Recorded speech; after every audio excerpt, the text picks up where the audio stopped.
Hey guys, welcome back. So today, we will be talking about Demi Lovato destroying her. Their friendship at first.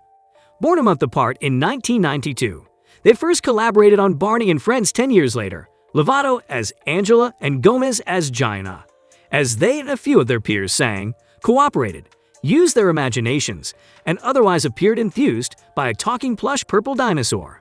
They even share a Texas connection, with Lovato growing up in Dallas and Gomez in Grand Prairie. But their friendship is more than just a relic, kept alive primarily by nostalgia and the occasional red carpet reunion. Needless to say, the 10-year-olds were adorable, but it was impossible to predict that both would go on to become defining stars of their generation. Young women whose fans look to not only for entertainment and fashion inspiration, but also as guides to help them navigate the wilderness that is figuring out love, self-esteem, body image, standing up to bullies, addiction, depression, and other aspects of growing up that can seem insurmountable. Both Gomez and Lovato have ascended to great heights and experienced setbacks along the way.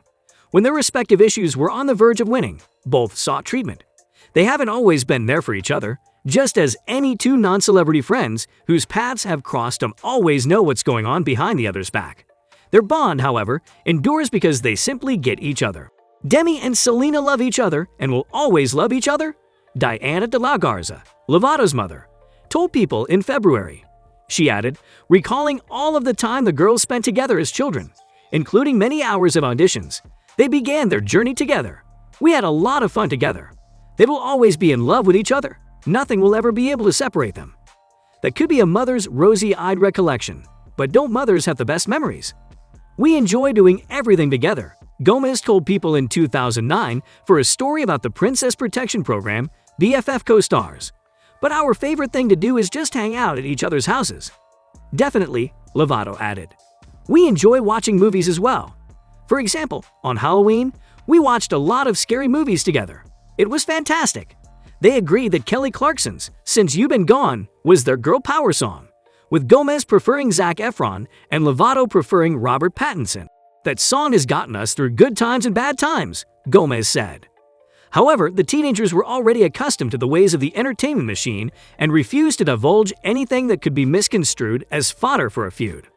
When an pop interviewer asked Gomez at the premiere about Lovato acting a little high maintenance while in character on the set of Princess Protection Program, and Selena's like, "Whoa, chill out," Demi laughed telling the story. The ever-poised star replied, "I don't think it was a diva side. I think she was just focusing more on the character. And it was so funny because she would always sit up proper," where the rain started beating the two friends. But once the excitement of promoting PPP had worn off, they were in for some real drama. "My music is my therapy," Lovato said at the event, adding that she had to tone down her darker tendencies for her latest album. "Here we go again." "We definitely needed to lighten it up," she admitted. So Team Demi wasn't quite ready to let her mature fully in 2009. By 2010, however, it's as if the entire Disney Channel family had matured with a vengeance. Inquire with Taylor. Those two simple words became the pinnacle of the Selena Demi force. Lovato's response to a fan who inquired about Gomez just as the Give Your Heart a Break singer arrived at her London hotel in January 2010. "What I admire most about Taylor is that she focuses on everything positive, and that's what I love about her," Gomez told MTV News in February 2010. She received 4 Grammy Awards. That was incredible. Her career is what she's really passionate about. That's what she enjoys. She's a very strong person, and that's what she's honoring, and that's why I admire her. Taylor is Taylor Swift, whom Gomez met through the Jonas Brothers in 2008, when Swift was dating Joe and Gomez was dating Nick Jonas for a short time. "It was hysterical, yeah," Gomez said on Kiss FM UK last year. "It was incredible because she was the girl with the big curly hair, all the bracelets and cowboy boots, and I was definitely on the rise. And then we just clicked. It was the best thing we got out of those relationships," she joked. Obviously, the two of them becoming friends did not instantly separate Gomez and Lovato.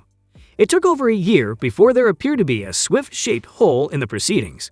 In fact, Lovato and Swift were seen together several times in 2009, including at the premiere of Hannah Montana, the movie in April. As 2009 came to a close, Lovato filmed Camp Rock 2 the final jam before embarking on a tour with the Jonas Brothers in 2010.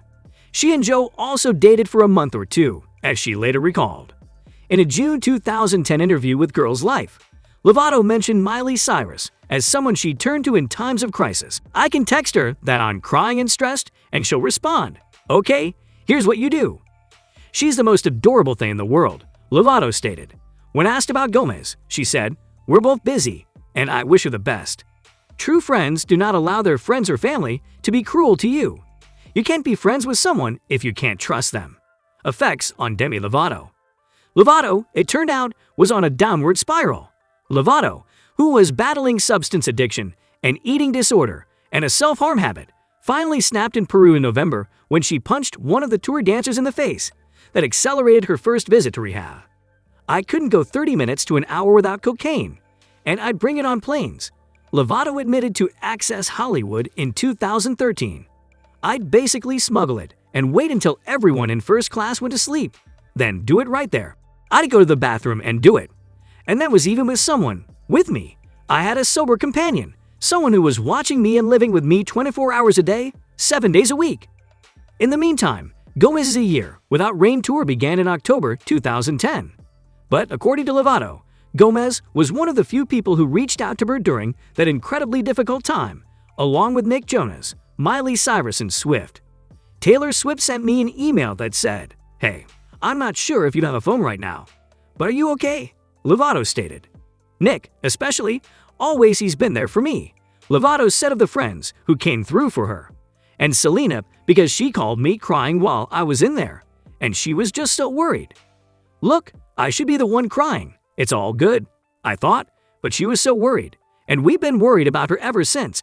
Doesn't it make sense that if you're talking in person, there's no need to send your best wishes via social media? More on that in a moment.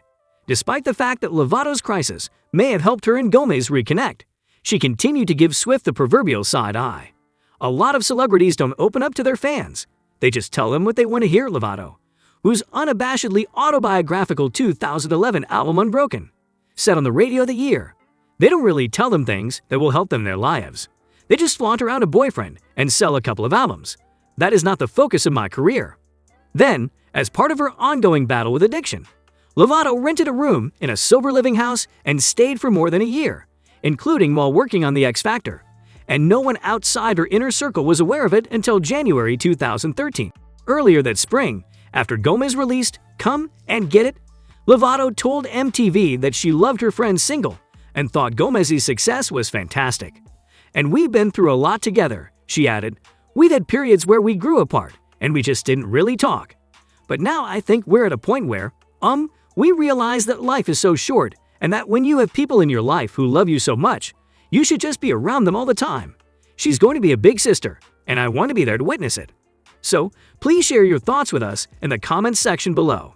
If you like the show, please subscribe to it by clicking on the subscribe button. Also, please show us some love by clicking the like button and sharing the video with your friends and family. To receive updates on our new videos, turn on the notification button. That was all we had time for today. Bye for now, and I'll see you in the next video.